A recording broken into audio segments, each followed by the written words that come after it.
¿Y qué hubiese sido el movimiento punk? ¿Qué hubiese pasado si no hubiese existido, si no hubiese sucedido en los 70 lo que sucedió? Es decir, todas las crisis del petróleo que sucedieron, todas las guerras que hubo detrás. ¿Hubiese sucedido? Claro, al final es eso. Es una cosa que estaba condenada a pasar sí o sí, o al final... O fue el arte lo que al final dio pie a que las personas se pudieran expresar de esa manera. Es una convergencia quizá de tantos factores, ¿no? Es que es cíclico. O sea, yo creo que primero que se retroalimentan el género y luego la persona o el tipo de cine, etc. Sí. Y a la vez son cosas que dejan de pasar y pasan, dejan de pasar y pasan. Y con respecto a eso, tío, una pregunta. ¿Tú crees, porque yo siempre me lo he replanteado muchas veces, ¿tú crees a día de hoy en la creación de nuevos géneros? Si quieres me explico. Sí. Me explico. Tío, hay una tendencia en las películas de mediados del siglo XX o todo lo que sucede en el cine en el siglo XX de decir, de etiquetarse. Por ejemplo, si no me equivoco, por ejemplo, Nouvelle Vague. ¿Sabes lo que es, no? ¿Tú sabes lo que es el grupo de la Nouvelle Vague? Sí. Hermano, es una denominación que ellos propios se dieron a sí mismos. Igual el Dogma del 95. Personas que dijeron, estamos hartos de las superproducciones de Hollywood, tenemos que hacer algo para volver a la esencia del cine, hacer un cine más artístico. Es decir, que esto es un poco pedante, ya me parece un poco... Sí, total. Pero, pues vamos a dejar de utilizar luces naturales, vamos a dejar de utilizar luz artificial, vamos a dejar de prescindir de cámaras, de micrófonos, vamos a hacerlo todo... A nosotros los románticos no nos gusta. ¿Y cómo lo huevos? No nos gusta. O sea, chavales, que tiene que ser una consecuencia de lo que te pida el concepto, de lo que hayas tú pensado. Exacto. ¿Le quieres decir algo a tu casera? ¿A mi casera? Sí. ¿A mi casera? ¿Le quieres decir algo a tu casera? Sobre lo romántico. A mi casera, ¿quién es mi casera, tío? ¿Le quieres decir algo a tu casera? Que no nos gusta lo romántico. Que me como la polla. ¿No sabes esa referencia? John Beef, seguro. Es una entrevista que le hacen a Fulga y sabes qué ir diciendo. ¿Cuál me toda la polla? Eso. ¿No es esa? ¿Cuál? Lo de comerme toda la polla. Lo de que me como la polla. No me la sé, cabrón. Bueno, ¿es una entrevista? Sí, pero ¿por qué hemos empezado a hablar de esto? Pues de la pregunta que te he hecho. La divagación esta ha sido necesaria, también te digo. Muy interesante. Es que me parece curioso, tío, porque también creo que a lo mejor porque lo vemos desde el plano del estudiante y lo vemos todo como muy, ¿sabes? Como muy diseccionado. Pero ¿tú crees a día de hoy, de cara a un próximo futuro, bueno, y también te lo pregunto a ti, José, ¿vosotros creéis en la creación de de nuevos géneros? Como decir, venga, ahora vamos a empezar, por ejemplo, nosotros el movimiento de que creéis en eso. O sea, ¿de género estás englobando el cine solo o...? Vamos a hablar del cine. Vamos a hablar del cine. Yo creo que... es que es cine clásico. De cine, perdón. Cine o producción audiovisual. Yo creo que al final el cine, es que pero cine que se hace hoy, ¿por qué no podemos englobar, por ejemplo, todos los cortos o videoclips? ¿Habéis visto Black Mirror? Sí. ¿Os acordáis del capítulo interactivo? Sí. Vale. ¿Eso para ti sería poder crear un nuevo género? Claro. Sí, eso ya no es cine clásico. Podemos entrar a hablar de otra cosa que mencionamos en el capítulo con Iván, que es el tema de, por ejemplo, la realidad virtual dentro del cine. Sí, pero por ejemplo... ¿Eso daría pie a generar un nuevo género? Yo creo que sí. Yo creo que hay, a día de hoy sobre todo, que hay muchísimo avance tecnológico a nivel de consumo audiovisual de cualquier tipo. Me parece que está súper abierto el mercado para nuevos géneros. Pero es que aunque no hubiese ese avance tecnológico actual en ese aspecto, siempre hay campo y por descubrir y hay nuevas cosas que realizar. Lo único que claro que vivimos muy encorsetados en ciertos paradigmas de consumo, precisamente eso, en relación a el tipo de cine, por ejemplo, mainstream occidental, que al final suele marcar una pauta del desarrollo de los personajes y de la propia narrativa muy concreta, de unas temáticas de ambientaciones concretas, y eso nos encorseta. Tenemos que intentar salir de ahí y, por ejemplo, eso, lo que comentáis antes, consumir ese tipo de cines que se quedan fuera de eso por su condición cultural, y precisamente también hablando de esto, de, por ejemplo, las características y las condiciones tecnológicas que ahora mismo nos rodean a nivel de consumo audiovisual. Eso al final, ahora mismo va a ser una nueva manera de implementarlo a nivel cine. Yo lo que os pregunto, claro, sí, tío, y coincido contigo, porque por ejemplo, lo que dices es todo interesante, que no sé cuándo subiremos esto, pero te he pasado hoy por Instagram, he pasado a José, tío, que Doja Cat, ¿se dice así? Doja. Ha sacado un videoclip que literalmente tú programas el videoclip. O sea, te metes en una página web y vas cambiando el HTML y, por ejemplo, vas cambiando el color de las uñas, tal, o el plano, ¿me entiendes? ¿Verdad? Lo que te quiero decir. Entonces, sí, eso está claro, pero... Y ahora, Adoya. Vas a venir.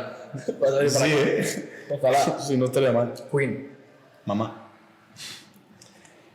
Hola. Dale. O sea, con la mano así. ¿Sabías decir algo? A ver, el caso, que eso está bien y coincido con lo que tú dices, tío, pero creo que hay un trecho enorme de a que eso suceda a de decir, venga, vamos a clasificarlo como un género. Yo creo que es un trecho enorme. Yo creo que no. He puesto el caso de la Nouvelle Vague, de decir... El problema es que no, a la que salga el género, no va a ser. instantáneo. Claro, no es instantáneo. Claro, que ahí va el kit de la cuestión, ¿no? A eso voy. Ahí. Pero con las cosas, entonces si estamos hablando de con las condiciones actuales de manera de producir cine, intentar generar un nuevo género. Yo creo que aún así es lo que hablamos, o sea, saliendo del encorsetamiento que hay a nivel cultural y manera de consumo de cine, o sea, siempre hay en cualquier género creativo, siempre va a haber, y el tiempo lo demuestra, siempre lo demuestra, que hay nuevas maneras de hacer y nuevas maneras de enfocar y de reinventar. Sí, y también interfiere mucho el hecho de decir, vamos a hacerlo. Claro. ¿Entiendes? Es decir, lo que os he puesto el ejemplo de la Nouvelle Vague, es decir, vamos a tener la intención de hacerlo porque quizá sale mal. Rollo, pasa esto y sale mal, como clip, ¿sabes? Título de vídeo de YouTube. Pero, ¿sabes? Que a lo mejor no se consigue, pero que Pero es que. la intención esa han dado, de querer dar ese paso, hablando de lo que hemos hablado de cine occidental, cine no occidental, en el cine africano, me muero. Y en el cine africano. Sí, pero lo que te digo, que en el cine africano, cine oriental, se han dado muchos pasos que quizá eran... Me hago, tío, por el trasfondo social, pero que al final han acabado determinando en el que en el cine occidental todo eso cambie, ¿entiendes? Pero que no ha sido como... Hay situaciones en las que un género o un movimiento social surge por decir, vamos a querer crearlo, como el caso que os he puesto, y otras que no se crea, pero condiciona a que se cree en otro. Entonces, vosotros creéis que sí, ¿no? Que eso puede ser una realidad que, por ejemplo, un nuevo género que a día de hoy no exista, el género pared negra. No sé. A ver, te puedo decir uno que hace 10 años me decías que iba a existir y me río, que es Sharknado y esas mierdas, en plan... Cosas estúpidas matando a todo, tornado matando a todo, tsunami que mata a todo, tiburón dentro de un tornado que mata a todo. Claro, pero al final eso... Hace 10 años dices, pero tío, ¿cómo va a haber alguien eso? Luego son taquillazos. Hermano, me gozo esa peli. Yo no la he visto, pero sé que hay gente pero que... son películas que eso como que intentan precisamente como que desencorsetan. ¿Por qué? Porque precisamente en esos casos al final acaban cubriendo una necesidad de un entretenimiento burdo, vasto y simple de personas que realmente es eso, como que aunque es una película que acaba siendo mala, pero como que intenta abarcar una serie de cualidades a nivel de cualitativo en cuanto a narración, en cuanto a desarrollo de personajes, en cuanto a una trama creíble, por así decirlo, en una ambientación concreta, pero que decir, es que esto realmente a lo mejor no tiene por qué ser lo que busca una persona cuando consume cine. Claro. Es decir, es que no tiene por qué ser así. O sea, después, al final, por ejemplo, la película de serie B acaba desembocando de una manera que puede ser más intencional o menos en productos parecidos a este tipo, a este género que estamos hablando. Pero realmente hacerlo de manera intencionada y llevándolo un paso más allá, ¿sabes? Un ejemplo, cine de serie B ha podido influenciar al movimiento de por ejemplo, Claro. de que Pull&Bear saque una colección y que la documente de manera audiovisual, de manera muy tosca, Claro. muy con el móvil. Y eso al final no existe un nombre para eso, pero acabará existiendo. A eso es a lo que voy. ¿Dónde está la general Javi? ¿Se ve un cable por aquí? No pasa nada, queda bien. Es tosco, pero queda bien. Claro, y a lo mejor puede acabar... Claro, tiene su sentido. Puede acabar influenciando en otra cosa, pero es eso ¿existe un nombre para eso de hacer las cosas rudas? No, a lo mejor dentro De un medio puede existir.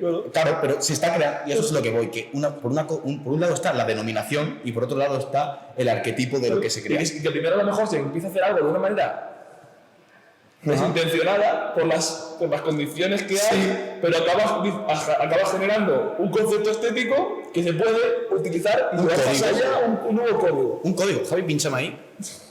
¿Sabes a qué me lleva eso?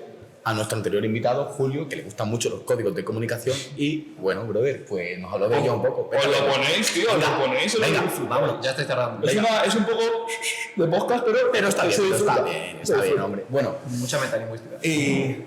Otra vez, ¿eh? El pedito. Otra vez. Joder, tío, la Y, cara. bueno, chaval, sí, tío. Joder. Bueno, chavales, y hemos hablado de una cosa también que es interesante, que hemos hablado de taquillas, hemos hablado de, ¿cómo es la película esta? ¿Sharknado? Sarnado. Brutal. Tiburón, nada. Charnado, Sí, 2, 3, 4, 5, la que quieras. Hemos visto eso. Hemos, intencionadamente de eso, a mí me ha recordado cuando yo era pequeño, iba a un videoclub Yo también. y alquilaba una peli en CD, no era VHS todavía, Blu-ray. ya. Yo no alquilaba Al lado la... del Blu-ray. Tenía así el azul por encima y decías, "Fua, hoy voy loco". Pero nunca has tenido- Hoy me doy el gusto. Blu-ray. Formato Pero muerto. nunca habéis tenido miedo de devolver esa Sí. videoclub y que te lo cupiese, porque el mío era como automático. En plan, yo tenía. O sea, tú Ah, pensabas que que la película era pantallita, y o sea, que esto te hace un montón, ¿eh? O sea, no había Blu-ray todavía. Y yo recuerdo de ir con mi madre con el Rec 2 y yo, joder, me he taladrado esta película el fin de semana 40 veces. Me está taladrando, Y claro, te llegó la obsesión, yo infante, digamos, de los últimos 4 frames de la película son Asno con sus hijos volando y se ven 4 frames de eso. Puedes verlo, de verdad, solo son 4 frames. Yo lo paré y hice una foto con la cámara de mi padre para que cuando la devolviese pudiese ver esos asnos dragónicos, tío. O sea, te lo juro, Es que que es una algo en mi psique... Tenía muy estética, ¿eh? Ese diseño de personaje es brutal. A la gente le gustaba el gato con botas, pero yo quería ver el engendro que había creado un asno y un dragón.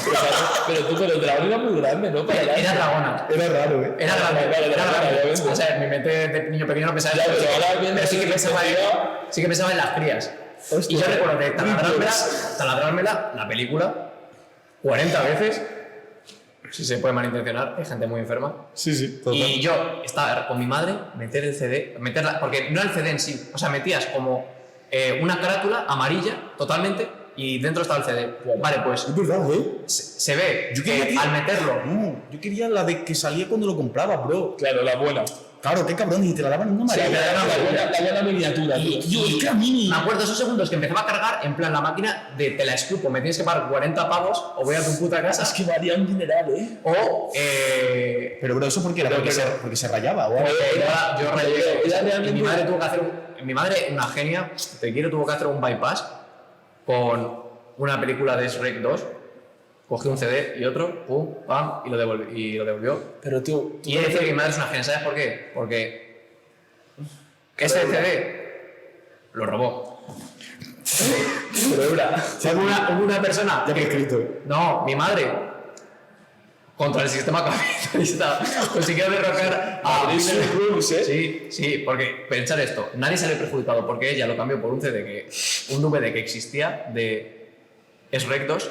La persona que lo compró seguramente al devolverlo le dieron el dinero y el único perjudicado fue señor Carrefour.